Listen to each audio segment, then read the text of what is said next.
Hello friends, welcome back my YouTube channel एक नई उड़ान। तो आज के इस वीडियो में हम बात करने वाले हैं उत्तर वैदिक काल के बारे में। पार्ट 9 में हमने डिस्कस किया था जो हमारे ऋग वैदिक काल है। ऋग वैदिक काल में जो देवी देवता थे उनके बारे में हमने बात की थी। और आज का हमारा हिस्ट्री का पार्ट 10 है और आज हम बात करने वाले हैं उत्तर वैदिक काल के बारे में। जैसा कि आप सबको पता है, हमारा जो वैदिक सिविलाइजेशन था वो 2 पार्ट में डिवाइड था। वो 2 पार्ट कौन कौन से थे उसके बारे में भी हमने बात की थी। अगर आप लोगों ने जो हिस्ट्री के वीडियो हैं उनको नहीं देखा है तो आप प्लेलिस्ट में जाएंगे, वहाँ पर आपको पार्ट वाइज वीडियो मिल जाएंगे। आप वहाँ से इजली वीडियो को देख सकते हैं, या फिर नीचे डिस्क्रिप्शन बॉक्स में आपको वीडियो के लिंक मिल जाएंगे, आप वहाँ से भी वीडियो को इजली देख सकते हैं। और ये जो टॉपिक है वेरी इंपॉर्टेंट है और ये आपके एग्जाम में यहाँ से क्वेश्चंस भी पूछे जाएंगे। तो आप सब अगर चैनल पर नए हैं, चैनल को अभी तक सब्सक्राइब नहीं किया है तो चैनल को सब्सक्राइब कर लें, जिससे आपको हमारे वीडियो उनका नोटिफिकेशन सबसे पहले अवेलेबल हो जाए। तो चलिए शुरू करते हैं इस वीडियो को। तो अगर हम बात करें उत्तर वैदिक काल की, तो उत्तर वैदिक काल की जो टाइमिंग थी वो क्या थी मेरे फ्रेंड्स। तो उत्तर वैदिक काल की टाइमिंग जो थी वो 1000 जो BC से लेकर 500 BC तक थी। अगर हम बात करें उत्तर वैदिक काल के पहले जो हमारा काल था ऋग वैदिक काल, जो कि हमारा 1500 से लेकर 1000 BC तक माना जाता था। तो हमारा जो वैदिक सभ्यता थी उसकी स्टार्टिंग 1500 से लेकर 500 BC तक रहती है। तो आगे हम जान लेते हैं कि उत्तर वैदिक काल में क्या क्या परिवर्तन हुए थे, उन सारी चीज़ों के बारे में हम डिस्कस करेंगे। तो चलिए देखते हैं। अगर हम बात करें उत्तर वैदिक काल की, तो उत्तर वैदिक काल जैसा कि बात करने वाले हैं उत्तर वैदिक काल की, तो वैदिक सभ्यता का के अंत का काल, जो वैदिक सभ्यता का अंत जो काल था वो उत्तर वैदिक काल था। और उत्तर वैदिक काल के नाम से जाना जाता था, जिसमें आर्यों के क्षेत्र में विस्तार, सामाजिक, राजनीतिक एवं धार्मिक रीतियों के बदलाव आदि की जानकारी प्राप्त होती है। क्या हुआ, उत्तर वैदिक काल में भी परिवर्तन हुए थे। किस प्रकार से, जो सामाजिक हो, राजनीतिक, धार्मिक रीतियों में परिवर्तन हो रहे थे, उसकी जानकारी हमें मिलती है। आगे नेक्स्ट पॉइंट है हमारा ऋग वैदिक काल। अगर हम बात करें ऋग वैदिक काल के बारे में, हमने सामाजिक आर्थिक जीवन पर प्रकाश डाला था। आज हम बात कर रहे हैं उत्तर वैदिक काल के बारे में। तो ऋग वैदिक काल में वर्ण व्यवस्था जो थी उसका आधार जो था वो कर्म था। क्या था मेरे फ्रेंड्स, तो जो ऋग वैदिक काल में जो वर्ण व्यवस्था थी उसका आधार कर्म था, और उत्तर वैदिक काल में उसी वर्ण व्यवस्था का जो आधार थी वो जाति थी। क्या थी, जाति पर आधारित हो गई थी। तो परिवर्तन कंटिन्यू चल रहे थे। अगर हम पास्ट की कंपेयर प्रेजेंट से करें तो काफ़ी ज़्यादा डेवलपमेंट हो गए हैं। और पहले तो कोई भी साधन नहीं था, लोग पैदल सफ़र किया करते थे, फिर धीरे धीरे साइकिल बनी, बैलगाड़ी आई, तो इसी तरह धीरे धीरे परिवर्तन होता रहा। और आज हर एक गली में, हर एक जगह आपको साइकिल, मोटरसाइकिल या गाड़ियाँ देखने को मिलती हैं। तो ये परिवर्तन जो है वो धीरे धीरे बदलाव हुए। तो वही उसी के बारे में हम जानेंगे कि हिस्ट्री में जो इतिहास है वो हमारी क्या, इतिहास में क्या क्या घटनाएं घटित हुई थी या कैसे शुरुआत हुई थी, वो सारी चीज़ों के बारे में हमें जानकारी मिलती है, वही हमारी इतिहास कहलाती है। तो हिस्ट्री की बात की जाए तो जो हमारा उत्तर वैदिक काल था वो जाति पर आधारित था। नेक्स्ट है काल।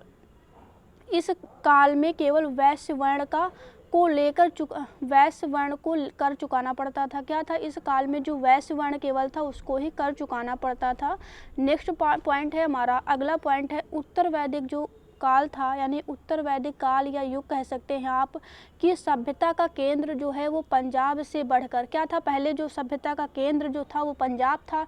धीरे धीरे विकास हुए तो पंजाब से बढ़कर गंगा, यमुना, दोआब के उत्तरी भाग कुरुक्षेत्र में आ गया। जब धीरे धीरे परिवर्तन होने लगे, विकास होने लगे, तो पंजाब से बढ़कर गंगा, जमुना, दोआब के उत्तरी भाग कुरुक्षेत्र में आ गया। नेक्स्ट पॉइंट है हमारा, अगला पॉइंट है उत्तर वैदिक काल। जो उत्तर वैदिक काल में भूभाग आधारित बड़े राज्यों की स्थापना हुई। उत्तर वैदिक काल में क्या हुआ, भूभाग जो थे उन बड़े आधार पर, यानी पहले छोटे होते थे, उसके बाद धीरे धीरे बड़े भाग और बड़े राज्यों के रूप में स्थापित होने लगे, जिसमें कौशल, विदेह, अंग, कुरु, पांचाल शामिल थे। ऐसे ये जो राज्य थे ये शामिल हो गए थे। अंग है, विदेह है, अंग, कुरु, पांचाल, ये सारे जो राज्य थे वो शामिल हो गए थे, जिसमें आपका पुरु और भारत मिलकर कौन सा राज्य बन गया था, कुरु बन गया था। और उसी तरह तुरुवस जो है तुरुवस और क्रीव को मिलाकर पांचाल का निर्माण हुआ, यानी पांचाल राज्य बना। कौन मेरे फ्रेंड्स? तुरुवस और क्रीव जो है वो मिलकर आपके पांचाल राज्य में कन्वर्ट हो गया, बदल गया। ये दो नाम को एक में जोड़ दिया गया और उसका नाम पांचाल रख दिया गया। नेक्स्ट है हमारा, नेक्स्ट पॉइंट है, अगला पॉइंट है हमारा उत्तर वैदिक काल। जो उत्तर वैदिक काल था, उत्तर वैदिक काल का इतिहास मुख्यतः वैदिक ग्रंथों पर आधारित था। तो उत्तर वैदिक काल जो था वो वैदिक ग्रंथों के माध्यम से भी उसकी जानकारी मिलती है, जिनकी रचना ऋग वैदिक काल के बाद उत्तर वैदिक काल में हुई। तो उत्तर वैदिक काल की जो रचना है ऋग वैदिक काल के बाद हुई थी, यानी ऋग वैदिक काल पहले आया था, उसके बाद आपका उत्तर वैदिक काल आया था। नेक्स्ट पॉइंट की तरफ चलते हैं। अगला पॉइंट है हमारा, तो उत्तर वैदिक काल में आपको सामवेद, यजुर्वेद और अथर्ववेद तथा ब्राह्मण ग्रंथों, आरण्यकों एवं उपनिषदों की रचना हुई।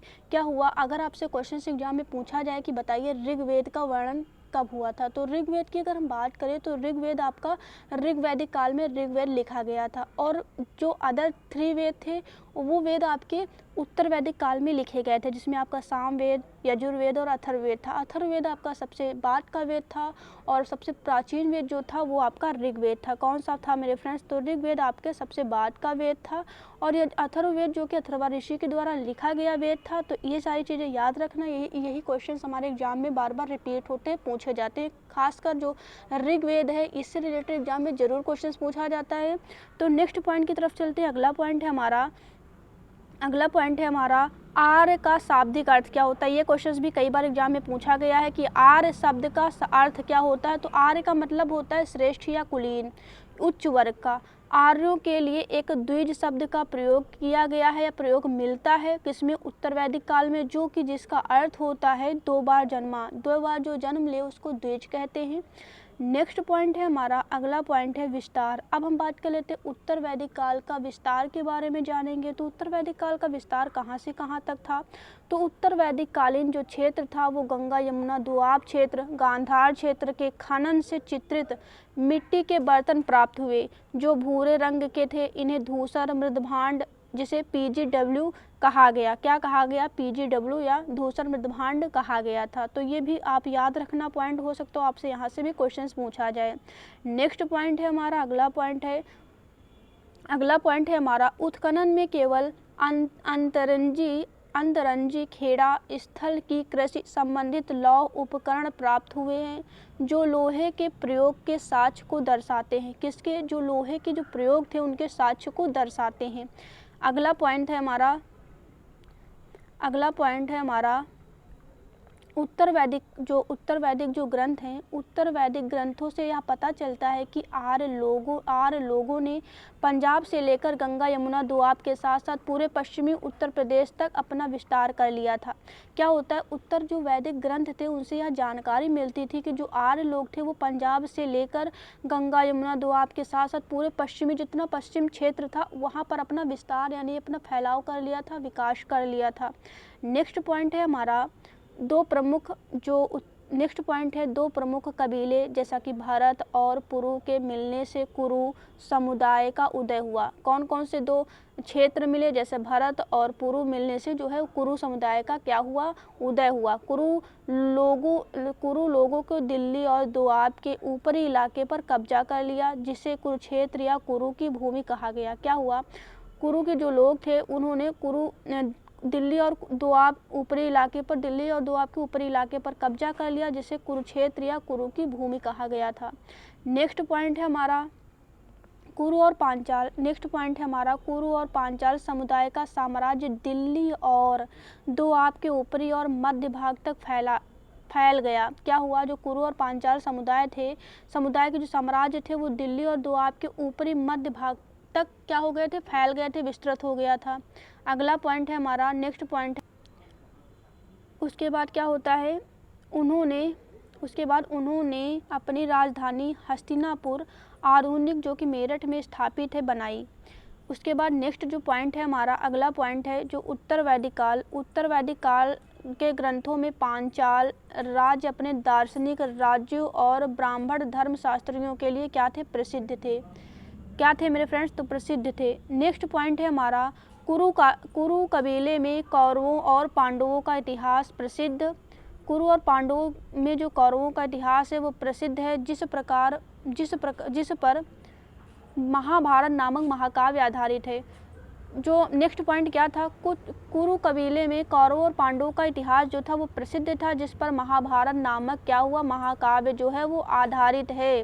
तो नेक्स्ट पॉइंट है हमारा, अगला पॉइंट है हमारा अथर्ववेद है, यानी अथर्ववेद में कुरु देश की राजा परीक्षित को मृत्युलोक का देवता कहा गया है। किसमें कहा गया है? अगर आपसे पूछा जाए कि किस वेद में परीक्षित को मृत्युलोक का देवता कहा गया है, तो आप लोग बता सकते हैं अथर्ववेद में कहा गया है। किसमें कहा गया है मेरे फ्रेंड्स? अथर्ववेद में कहा गया है। अगला पॉइंट है हमारा, नेक्स्ट पॉइंट है माना जाता है कि महाभारत जो युद्ध है वो 950 ईसा पूर्व में कौरवों और पांडवों के बीच में लड़ा गया था। इसके बारे में आप सबको हिस्ट्री पता होगी कि जो युद्ध है वो कौरवों और पांडवों के बीच में हुआ था। परिणाम स्वरूप पूरे कौरव और परिवार का अंत हो गया था। इसके बारे में भी आपको पता है कि जो कौरव और पांडवों का युद्ध हुआ था उसमें कौरवों का पूरा परिवार का क्या हो जाता है, अंत हो जाता है और पांडवों की विजय होती है। नेक्स्ट पॉइंट है हमारा महाभारत नामक महाकाव्य की रचना काल लगभग 4वीं शताब्दी के आसपास माना गया है।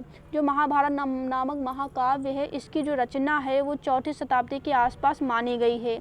नेक्स्ट पॉइंट है हमारा उत्तर वैदिक काल जो है, उत्तर वैदिक काल के अंत तक 500 BC के आसपास वैदिक लोग बड़ी संख्या में दोआब से पूर्व की ओर पूर्वी उत्तर प्रदेश के कौशल और उत्तर बिहार के विदेह तक फैल गए थे। तो धीरे धीरे विकास इतना ज़्यादा हुआ कि जो पूर्व की ओर से पूर्वी उत्तर प्रदेश के कौशल और उत्तर बिहार तक उनका विस्तार हो गया, फैल गए थे लोग। नेक्स्ट पॉइंट है हमारा, अगला पॉइंट है जनजातीय संघर्ष। तो ये जनजातीय जो संघर्ष है इसके बारे में हम पार्ट 11 में डिस्कस करेंगे। तो आज के टॉपिक में इतना ही, और आई होप आपको समझ में आया होगा। और अगर यह वीडियो आपको पसंद आया हो तो इस वीडियो को आप शेयर करें, और चैनल पे नए हैं तो चैनल को सब्सक्राइब करें, सपोर्ट करें इस चैनल को, और अपने फ्रेंड्स के साथ, अपने रिलेटिव के साथ शेयर भी करें। तो हम फिर मिलते हैं नेक्स्ट पार्ट में, पार्ट 11 में, और आगे डिस्कस करेंगे। तो आज की वीडियो में इतना ही, तब तक के लिए thanks for watching this video.